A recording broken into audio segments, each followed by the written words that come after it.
Hello, today we're going to talk about GDW's Temple of the Beastmen from 1989, and it's in the Space 1889 universe where they have other games in that theme of science, kind of fantasy, before the turn of that century. Cover art's okay, it kind of conveys them coming out of some kind of cave checking things out. Theme on the back, Temple of the Beastmen, Lester W. Smith. There's the plan. Fly swiftly through the mountains and locate the Carreg of the brutish High Martin potentate King Kamarashik. Then you and a hand-picked team stealthily enter, search, and make your rescue. If you are quiet enough, quick enough, you'll be up before the High Martians discover you. There's no way you could have known that others would be here too, each looking for his own treasure. And the invasion of their domain has stirred the Beastmen into blood frenzy. Now you wonder if you'll ever leave the Temple of the Beastmen alive. In Temple of the Beastmen, each player controls one of 10 different adventures, each with their own goals and special abilities, intent on rescuing slaves and treasures from the clutches of the wicked Martian King. Random map, tile layout, card sequence makes the temple, its treasures and its dangers, different with every game. Stealth and strategy are essential to winning. Well, it's a science fantasy, dungeon crawl. Credits: design Lester W. Smith, development Frank Chadwick, playtesters, art direction Steve Bryant, cover art Janet Alicio, interior art Tim Bradstreet, Rick Harris, Shay Ryan. Rulebook is 16 pages, black and white. In addition to the rulebook, they also advertise the figures. There's a figure set you can get, and actually I got those.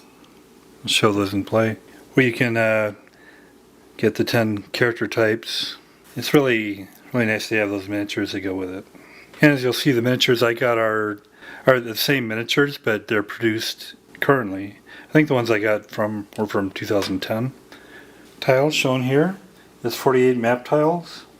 Allow you to construct the 5 levels of the High Martian King. There's tiles here is numbered 1 through 5, and they represent the descending levels of the Crag Central Shaft. 14 tiles depict corridors, shown here, exiting and entering at different sites. The rest are the Crag's room and chambers. The ones in red have special designators to them. So the special locations on the red tiles. It's an armory. So part of this, there's Martian slaves in here. Slaves are never allowed in the armory. Usually all can be found are Beastmen equipment. Barracks. Only Beastmen will be encountered in the barracks. Dining hall. Dining hall is frequented by both Beastmen and slaves. King's chambers. Shipyard. It's better patrolled in some other locations. Slave pen. Several of those. Storage. Find some items there. Temple, throne, and treasury. So the game comes with 6 pawns shown here and a dice. And like I said, I got the companion set, the adversaries, and I painted them up. I'm pretty happy how they turned out.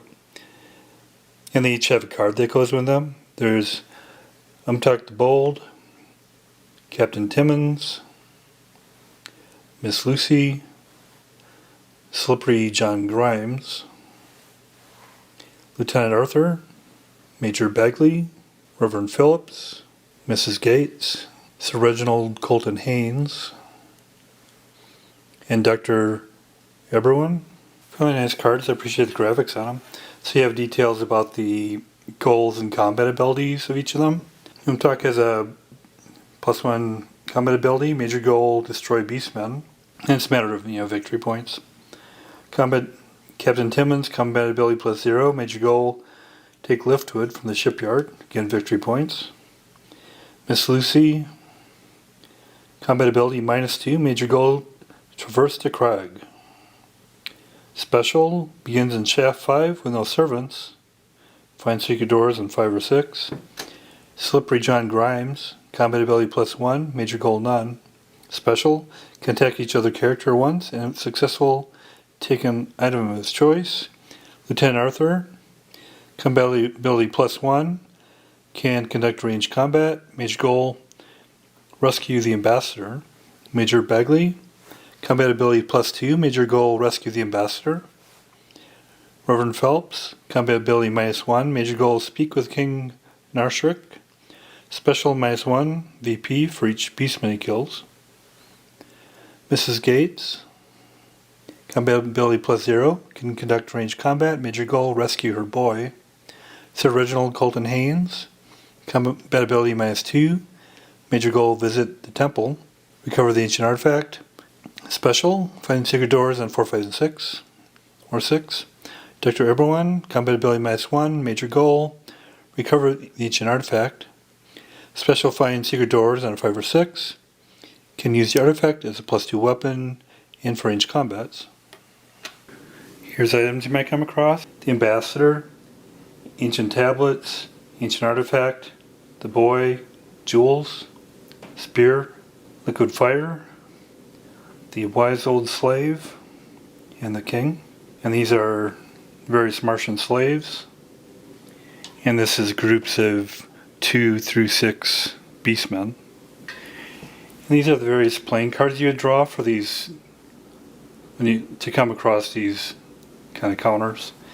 And the cards on the back, the Space 1889, they're okay. They're kind of thin. I mean, it just kind of goes with the time. They're kind of a thin cardstock. And these are play cards. They take effect as soon as you draw them from the deck. And they're the same size as those object cards I showed. 2.5 by 2.5 inches. And it's okay, I just, for the red ones, I wish they could have had a little more subtle colors. It's a little bit intense for me, but I realize they had fewer, color choices in printing in those days. And these are the same size as the tiles as well. Although the tiles are, a nice thick, card, or a nice thick board, rather than these cards are, these play cards are, like a thinnish cardstock. So beastmen, they come in parties of a variety of numbers. Cave in, move a tile from the board. The tile is impassable from now on. Character is trapped by its removal. May pass through the cave-in tile if they successfully roll as if searching for a secret door. Such rolls can be made once per turn. Special, if a player spends 5 consecutive turns without being able to roll successfully to escape. On the 6th turn, his character escapes automatically. Eerie mists arise. If you draw this card, you lose a turn while your character works his way through the thick, dark mists. King and his personal guards, treat as you would a Beastman card. Beastman war party passes by, so you'd place King and his personal guards, you would place a counter for that. And for the Beastmen, you would place the appropriate number of counters for that as well in the tile. Beastman war party passes by. The force of several dozen beastmen. When you draw this card, you must choose a tile in which it takes effects. All characters who occupy this tile lose a turn hiding from the war party. Shortcut, you complete a present turn, then take another full turn. Stairway down. Place the card next to the tile in which your character is located. This is now a permanent stairway leading down to the corresponding tile on the next floor level. Characters may also come up this stairway from that tile to the one marked by the stairway. Stairway up. This card is played just like a stairway down card. It leads up. Trap. Several different types of trap cards, causing loss of a different number of followers. Poison dart kills 1, knives kill 2, spears kill 3, boulders kill 4. Pit of stakes kills 5. If you do not have as many followers as indicated, then you lose a turn. Unspeakable horror. Draw this card, your character has encountered the horror. All your followers are either eaten by the horror or die of fright. Your character also loses a turn from shock. However, you gain 5 victory points because of the experience. Any beastmen or slaves encountered in the same tile do not see the horror, so they do not suffer the same effects. Beastmen will combat your character. Slaves will be there for him to pick up when he regains his senses. And then confusing echoes. Odd shapes in the rock around your character cause strange echoes. You lose a turn while a character tries to decide if the sounds are his own or an enemy's. Then these are the hold cards. Hold cards when drawn become part of the player's hand and are kept secret from other players until he decides to use them. When a hold card other than the secret door is played, it takes the place of the player's normal turn. That player may not turn a tile, move his pawn, draw cards, or pick up items at turn, although he may be required to come to combat if Beastmen are on the same tile as his pawn. Hold cards may be discarded when played. So in the bomb, this card enables you to destroy items and creatures in one room or corridor tile, either the tile your character occupies or another that is connected to it. The bomb is ineffective in shaft tiles. 5 Beastmen in a shaft, 4 Beastmen in a shaft, move a Beastman counter. When you use this card, you can move any single Beastman counter one tile, per normal movement rules. Scattergun. When you play this card, roll die once, and remove that many creature counters, Beastman slaves, and or other players' party members in any connected tile, even a shaft. Secret door. Find a secret door without making a roll. Secret stairway down. Secret stairway up. Object of the game. Each player in Temple of Beastmen will explore the various levels of the high Martian crag, seeking to gain victory points in the form of treasure and slaves.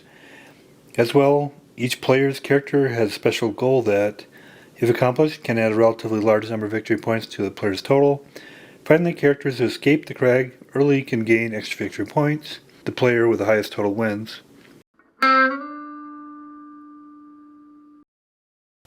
So I'm going to do the solitaire game. We'll get into play here. As I said, I'm going to use the miniatures that you can buy in addition to it, the adversaries, so I can play, as they say, in 3 dimensions. I'll be doing Lieutenant Arthur. He's an army officer with revolver, combat ability +1, can conduct ranged combat. Thought I'd do him because I get to do ranged combat. Major goal, rescue the ambassador for 17 victory points. So he starts out with 3 servants.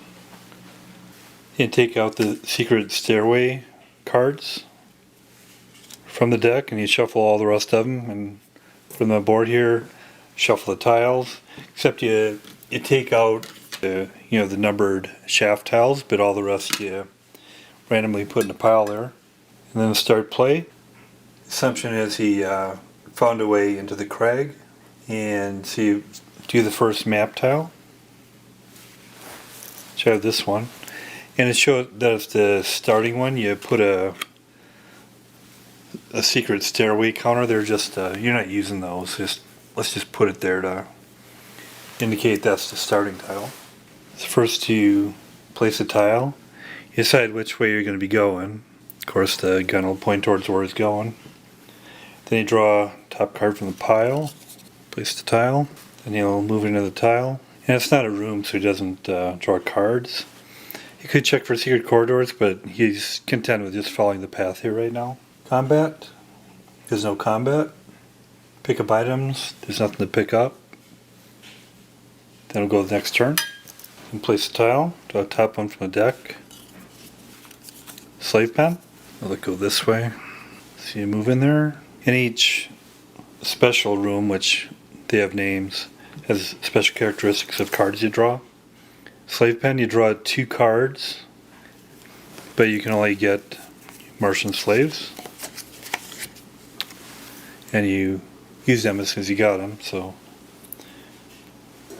Martian slave will be added to his group. Jewels, can't have that because there's no items in the slave pen.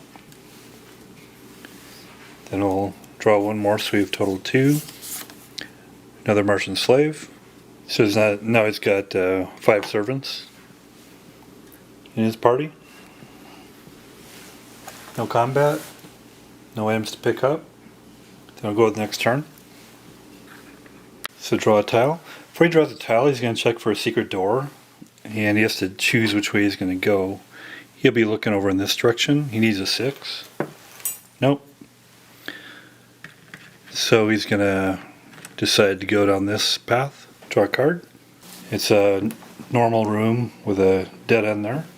So when you go into a normal room, you draw 2 cards and select one of them. 3 Beastmen. Ancient tablets. Pretty easy choice. He'll go with the ancient tablets. So now he's that. He'll grab a little counter for that. So you put it here to show he's got him, and he'll get some victory points for that. No combat, no items to pick up. Next turn. Again, he's going to search for a secret door. This time he'll look down here. 6, so he sees a secret door. So he's found a secret door here, and it'll disappear after this turn. And he draws a storage room. So in a storage room, when you enter, you draw 2 cards and discard any Beastmen. Add War Party or Beastmen in the shaft cards. And slaves that turn up. So we'll see what we get here. That's fortunate. He got the ambassador, but he also got a trap. That worked out well. So that was his major goal. He'll get some victory points for that. And he puts him on his team there. Trap. So he loses one of his followers. Take him off. Now he's down to 4 followers. There's no combat yet. No items to pick up. Go to the next turn. And these arrows here are meant to point towards the central shaft tile, but in the solitaire game you don't use the central shaft, so I'll just be doing this. Turns up a tile. This turns out to be a corridor. He'll go in there. He decided not to check for a secret door that time. No cards, no items, no combat. Go to the next turn. He'll check for a secret door. See if he finds one over here. Nope. So now he'll decide to look for a tile in this direction. It's a regular room. He'll have it going this way. Who's in there? And then so a regular room, you draw 2 cards and choose one of them. 3 Beastmen and a trap. It's a pretty nasty trap. It kills 4 of his followers, which he only has 4 left. So he's not going to be doing that. He'll take his chance with the Beastmen. So put a few Beastmen in there. So for combat then, it's melee. They're in the same tile, and they have to combat. You could try to run from combat, and it's not super chivalrous, but I think he'll try to do that. So if the number is higher than the number of adventurers in his party, him plus the servants, he'll succeed. Kind of makes sense, because the more people you have, the less likely you are to escape. So he's got 5, so he needs over 6. Nope, isn't able to escape, so there's combat. And then to do combat, you combine the fighting strengths. So the adventurer's fighting strength is equal to the roll of the die, plus character's combat ability, plus the number of servants in his party. So he's got a +1 combat ability, 4 plus 1, 5, plus his die roll. The Beastman's fighting ability is equal to the number of the High Martians, which is 3 of them, plus the number of the level, and they're level 1, so they're up at 4. And then +1 if it's in a corridor, and it's not. So they're at 4. It's already 5 to 4 even without the die roll, which is interesting. But he doesn't automatically win. If he still rolls a 1 on the dice, he automatically loses. And he didn't, so he wins. But so the further the levels go, you could get additive up to 5 here, so it'll be more competitive. So it looks like it's pretty easy on the top levels. And so the Beastman's counter is removed from the board. And we'll do one more turn to see what happens here. He's not going to look for a secret door this time, he's just going to kind of go up here, draw a tile. We got barracks, I'll set it this way.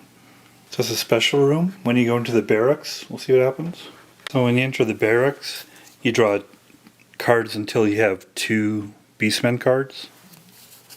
Discard. So we got a 3 Beastmen. Jewel's not going to do that.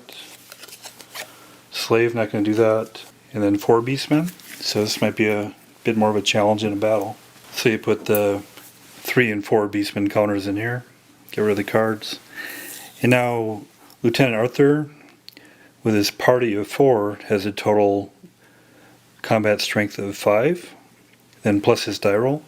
And for the Beastmen, there's 7 plus 1 for the level, so it's 8.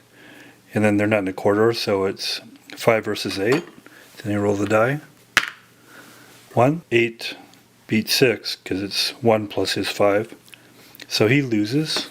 Since our adventurer lost combat, he loses one of his servants, one of his Martian servants. And then he also has to exit where he came in here. Hopefully that gives you a little bit of sense of the play. So that's GDW's Temple of the Beastmen from 1989.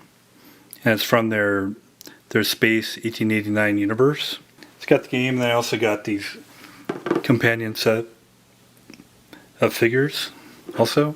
Gotta buy it separate. It's fun. It's nice to have solitaire rules. It's always good to have games with solitaire rules. I enjoyed it. You know, it's light. It's not complex. I imagine it gets kind of interesting maybe when you have several players, so that gives a little bit more. Obviously a lot of replayability, cards and different rooms. Yeah, it's a science fantasy dungeon crawl. I really like that you can get the miniatures with it. That adds a lot to it too. The components, I mean I like the tiles. They're very nice. The counters are kind of typical, but they're fine. The character cards are well done. I like that. I'm not a big fan of the cards. Kind of bright colors. The art is fine. The colors are just kind of bright. But I definitely recommend it. It's kind of hard to find. I'll give it a 6 out of 10. Thanks a lot.